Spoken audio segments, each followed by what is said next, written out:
आज की मेरी वीडियो थोड़ी सी लंबी होगी, आप लोगों से रिक्वेस्ट है कि इसको मुकम्मल देखिएगा।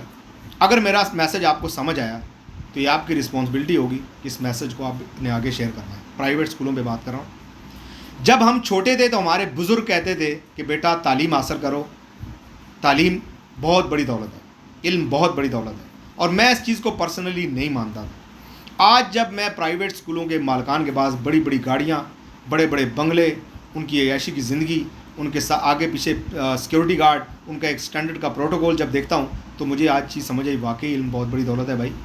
और ये दौलत तो ये लोग कमा रहे हैं, गरीब तो दिन ब दिन गरीब होता जा रहा है। और ये डाकू लुटेरे जो हैं लूट लूट के गरीब आवाम को आज दिन ब दिन अमीर होते जा रहे हैं। बहुत सारे लोग ऐसे हैं, प्राइवेट स्कूल ऐसे हैं जो जहाँ पे फ़ीस नॉर्मल है, बहुत सारे नहीं, कम है, बहुत कम है ऐसे, लेकिन ज़्यादा स्कूलों की बात कर रहा हूँ। ज़्यादा, मैं किसी स्कूल का नाम नहीं लेता, ज़्यादा स्कूलों की बात कर रहा हूँ कि ज़्यादातर स्कूलों में हाल यही है। वहाँ पे फ़ीसें आप देखो, महीने की 4 से 5 हज़ार रुपये महीना फ़ीस है, और फिर वो वालिदैन ने कम से कम 4 से 5 हज़ार रुपये गाड़ी का देना है। फिर 2 से 3 हज़ार रुपये महीने का स्कूल के अंदर बच्चे के खर्चात आ जाते हैं। कभी पेन नहीं है, कभी पेंसिल नहीं है, कहाँ हो जाता है। बच्चे को पूछो, बोलता है मैंने टेबल पे रखा था, मुझे मिला नहीं। तो कहाँ चीज़ें जाती हैं ये अल्लाह ही बेहतर जानता है। लेकिन एक बच्चे को पढ़ाने के लिए मिनिमम बात करूँ 10 हज़ार रुपये खर्चा है। एक मज़दूर अगर दिहाड़ी कर रहा है पाकिस्तान में तो उसकी 1 हज़ार रुपये दिहाड़ी है, 30 हज़ार रुपये महीना वो कमाता है। 2-3 बच्चे उसके पढ़ रहे हैं। आप खुदा का खौफ करें, आप खुद सोचें कि 30 हज़ार में वो 3 बच्चों को स्कूल पढ़ाए या अपने घर में बच्चों को खाना दे।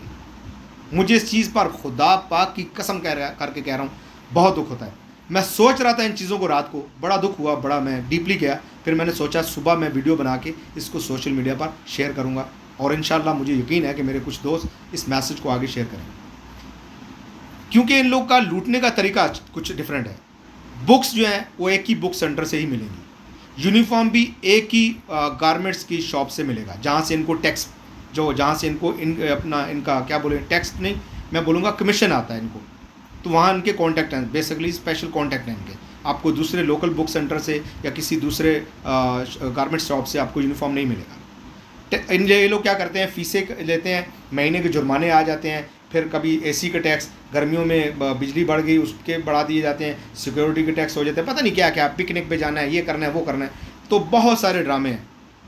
गरीब दिन ब दिन गुर्बत की दलदल में डूबता जा रहा है, अमीर दिन ब दिन ऊंचाई पे जा रहा है।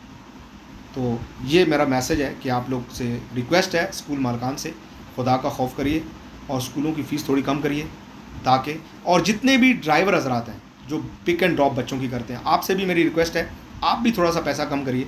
मुझे समझ है डीजल पेट्रोल के पैसे ऊपर जा रहे हैं, लेकिन इतना भी जुल्म नहीं है जितना आपने किया हुआ है। एक छोटी सी वैन है, उसके अंदर आप 20 बच्चे बैठाते हो, उन 20 बच्चों को लेकर जाते हो। आप सोचो 4 हज़ार रुपये एक बच्चे से ले रहे हो, तो मुझे लगता है 80-90 हज़ार रुपये आप लेते हो महीने का।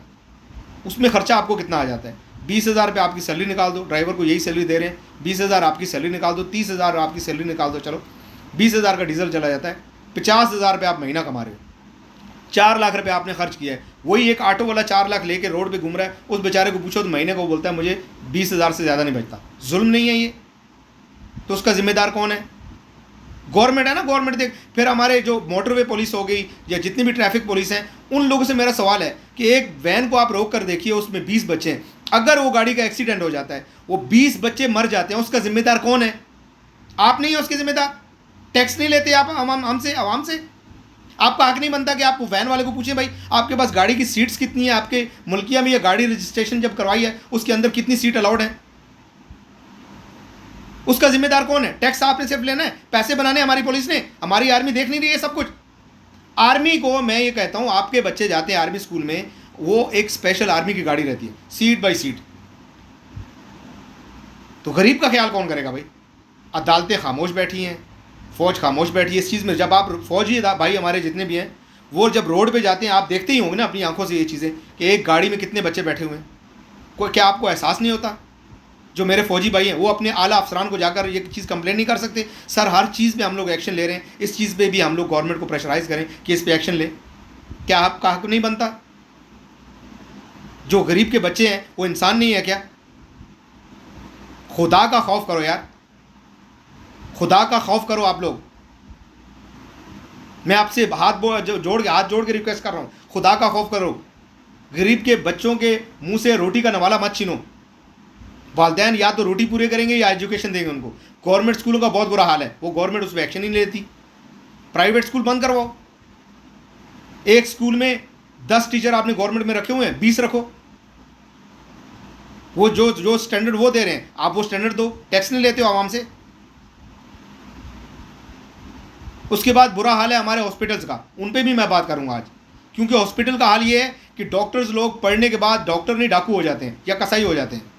डॉक्टर को तो हम लोग मसीहा बोलते हैं, फरिश्ता, जान बचाने वाला, खुदा का नेक आदमी है, गरीब की जान बचाता है।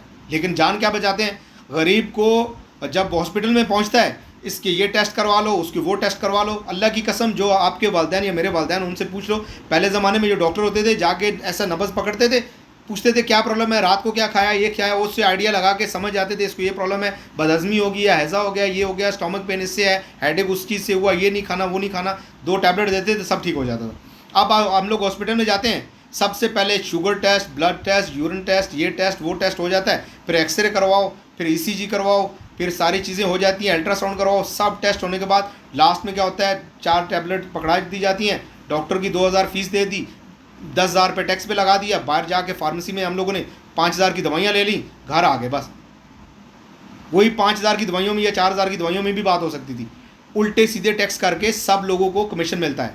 स्कूल वालों को बुक सेंटर से, गारमेंट शॉप से कमीशन मिलता है। हॉस्पिटल के डॉक्टरों को, मैं कहता हूँ कोई भी डॉक्टर आके, पाकिस्तान के डॉक्टर या पूरी दुनिया के, मैं मोस्टली पाकिस्तानी आऊँ तो मैं पाकिस्तानी में बात करूँगा, पाकिस्तान के डॉक्टर आके बात करें कि उनको फार्मेसी से एक कमीशन नहीं आता है, या जिन मेडिसिन, जिन कंपनियों की मेडिसिन लेते हैं, लिखते हैं, उनसे कमीशन नहीं आता है।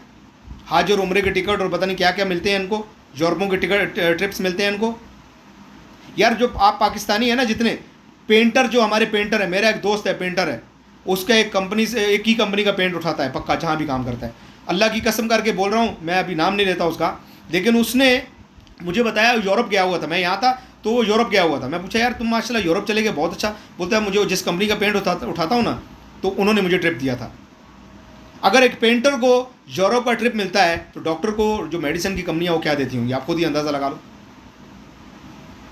लंबी बात नहीं करूँगा, वीडियो बहुत लंबी हो गई है, लेकिन आप सब लोगों से यही रिक्वेस्ट करूँगा, जितने लोग देख रहे हैं इसको शेयर भी करो आगे। और अगर कोई डॉक्टर या कोई स्कूल का बंदा देख रहा है तो आपसे मैं ये रिक्वेस्ट ही कर सकता हूँ कि खुदा के लिए थोड़ा रहम करो। कल आपने भी मरना है, खुदा को मुंह दिखाना है। आज आपके पास माल दौलत है, कल आपकी आने वाली नस्लें जो है ना, उनका हाल यही होगा। गरीब की हाय और बद्दुआ से बचो, कल आपकी आने वाली नस्लों का यही हाल होगा। मे भी आपके पोतों का ना हो तो आपके नवासों का होगा, मे भी उनके पोतों और नवासों का होगा। और लोग मिसाल दे के बोलेंगे तुम्हारे दादा और तुम्हारे नाना ये करते थे जुल्म, आज तुम भी करो, तुम भी भरो ये चीज़ें। क्यों एक गलत एग्जाम्पल बन रहे हैं यार? इतनी एजुकेशन होने के बाद आप क्यों गलत एग्जाम्पल बन रहे हैं? अच्छी मिसाल बनो, लोगों के साथ में इंसानियत वाला बर्ताव करो, ताकि लोग आपका अच्छा नाम लें, आपका तारीख में नाम लिखा जाए। उम्मीद करता हूँ आप लोगों को मेरा मैसेज समझ आया होगा। अगर जिसको समझ आया तो उसमें इतनी हिम्मत और ज़रूरत है तो इसको आगे शेयर करो ताकि लोगों तक जाए। हो सकता है आपके बच्चों के ऊपर भी यही जुल्म हो रहा हो। और लास्ट में एक ही बात कहूँगा पुलिस डिपार्टमेंट से कि प्लीज़ जब आप रोड पे घूम रहे होते हैं तो ये गाड़ियों को चेक करें। एक एक गाड़ी में, एक एक वैन में स्कूल के 20-20 बच्चे बैठे हुए हैं। एक्सीडेंट हो गया तो वो 20 बच्चों की जान जाएगी। एक गाड़ी का एक्सीडेंट हुआ तो 4 आदमी या 6 आदमी को नुकसान होगा, लेकिन 20 बच्चों का। और माँ बाप का मुस्तकबिल वही बच्चे होते हैं। माँ बाप के बुढ़ापे की लाठी और सहारा और आशा जो बोला जाए वही बच्चे होते हैं। ये हमारे मुस्तकबिल हैं, हमारे पाकिस्तान का मुस्तकबिल हैं ये बच्चे, और उनको बचाना आपकी ज़िम्मेदारी है। मुझे दुआ में याद रखिएगा, और किसी को मेरी बात बुरी लगी हो तो उसके लिए माज़रत। पाकिस्तान जिंदाबाद। अल्लाह हाफ़िज़।